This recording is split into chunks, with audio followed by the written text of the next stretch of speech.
I got my first car in my 20s. Like, when everybody was getting their cars, you know, at 16, 17 in high school, you know, my family couldn't really afford to give me personally a car. Like, they barely could fix their own car, like their own situation. You know what I mean? Like, if the car broke down, how they gonna fix my car and their car? You know what I mean? We didn't have the money like that growing up. So, when I started like working like outside of college, I had got my first car, and I got my first car, and it, you know, it wasn't like the best car. It was an older car. It's a 2005, but it was a BMW, and I liked it a lot. It was like a 3 Series, nice little smooth little car actually. You know what I mean? It got me from A to B, and it was stylish. You know what I mean? A lot of people would be like, "Oh crap, you got a new car, whatever." But this video is really to talk about kind of like, you know, you get a car, but if you work a job, right, you are paying for public transportation. Not a lot of people don't know that. Like, your public funds that you work for every day, the W-2 that you work for, that W-2 that you submit and get a tax return every single year, or every, like, the next year, you are contributing to public transportation. So I commute to work typically 2, maybe 3 days out the week if I can.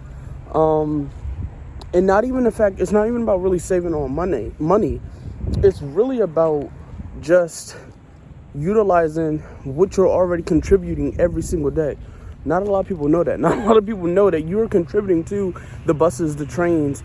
And one argument could be, oh, it's, you know, it's not safe to do this and do that.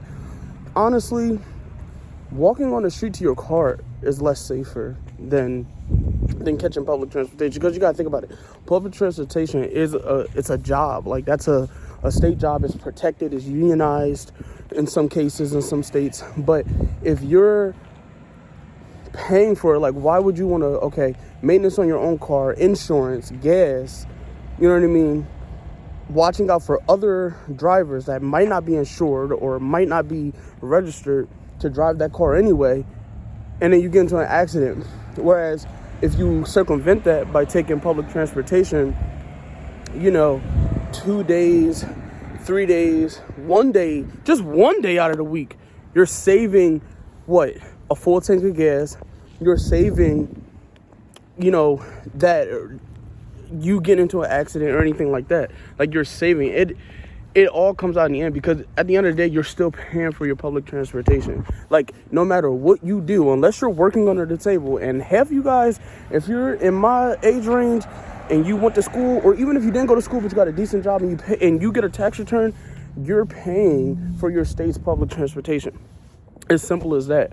And so, you know, honestly, like, I have a car. Like, it's not like I don't have a car, but like, sometimes maintenance on that thing can be more, like, honestly, if you think about it, my commute to work is about 45 minutes, whereas the commute from the bus is the same amount. The only thing about the bus is that they stop at every single stop, but not all the time. Like, not all the time they're going to stop at every single stop.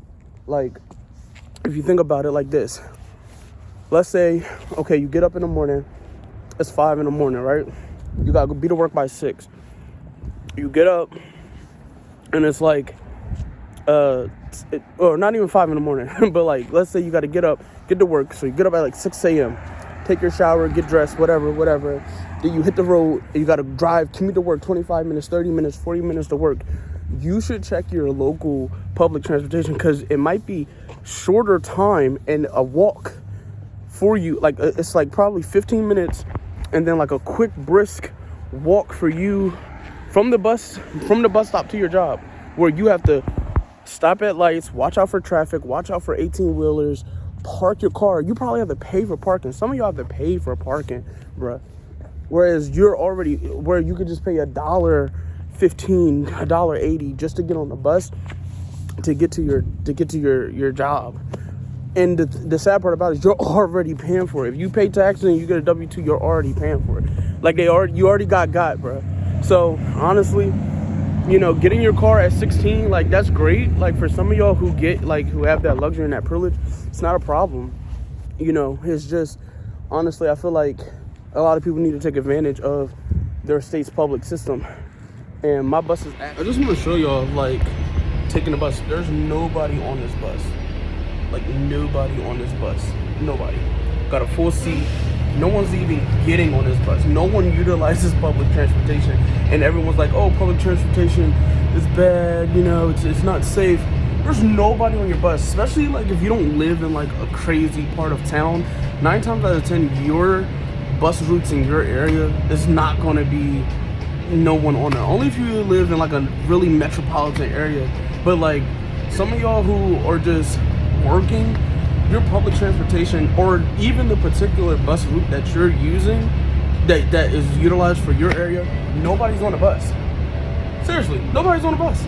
Nobody, none. So y'all need to really start looking into that and start really utilizing your state. Like, you're paying for it already. You know what I mean? Like, it's actually pretty silly when when people say, oh, I would never take public transportation, or bruh, just get a car, you don't have to get like a flashy car. Like, no, bruh, use your public transportation. If you're stressed, if you're hyped for your W-2 or your tax return, you need to be using public transportation at least a couple times out of the month. That's already $300 right there just in gas that you're saving. Because some of y'all got what? Audis, Nissans, Hondas.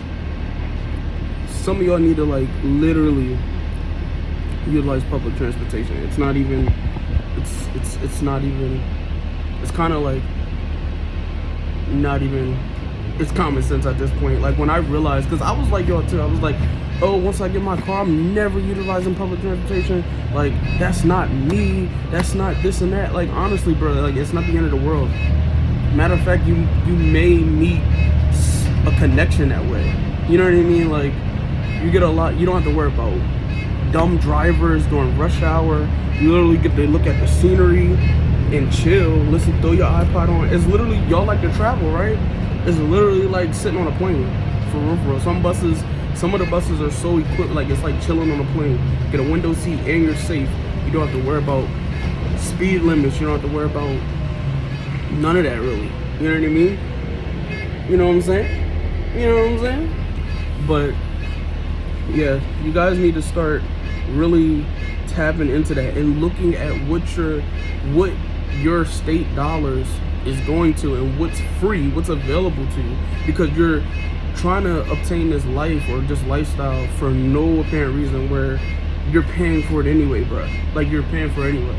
And I can make another video about how your state specifically is funding the citizens, the society, the community, because a lot of people are just not understanding. Like, bruh, I get dropped off in front of my house, bruh, like the corner of my house. I don't even have to touch my car. I don't have to put all that wear and tear up and down highways and byways for that, bruh. Like, seriously, it is like literally the most simplest thing, and I don't understand how a lot of people don't know this. You know what I mean? Like, if you're like in New York City, of course, like, it could be a bit different because of subways and stuff like that. But if you live in a local town and you work a regular 9-to-5 job, take your public transportation, bruh. Like, it is literally, you feel like a celebrity at this point. You're getting chauffeured, bruh. Like, it's not the end of the world. You want to wear and tear your car, risk accidents, risk paying all of that money for what? All that gas for what? Putting all those miles for what? Like, look at this. Look at these cars. They're getting these brand new giant cars, paying all this money and taxes and fees and annual and all that stuff, percentage rates, and I'm on the bus chilling. Like, make it make sense. Like, it's crazy, man. Make it make sense, man. You know, sometimes I look back, I was like, damn, like when I was 16, 17, 18, you know what I mean? Like, I'd be like, darn, I wish I had my first car or whatever. But now that I'm like in my 20s, like, and utilizing what's available to me that we're already paying for, it's endless how much money that I'm saving, bro. And that money that you can save, that can go to the lifestyle that you want, to fund that lifestyle you want, that trip that you want to go on, or to buy that car that you want to buy, because you're utilizing public transportation and you're scared to get on public transportation because someone might rob you or whatever. Like, bruh, It doesn't make any sense. Don't think that way. Think positive. Like, bruh, if you've been living in your town for your whole entire life, for the 24 years of your life, 25 years of your life, you know what's good.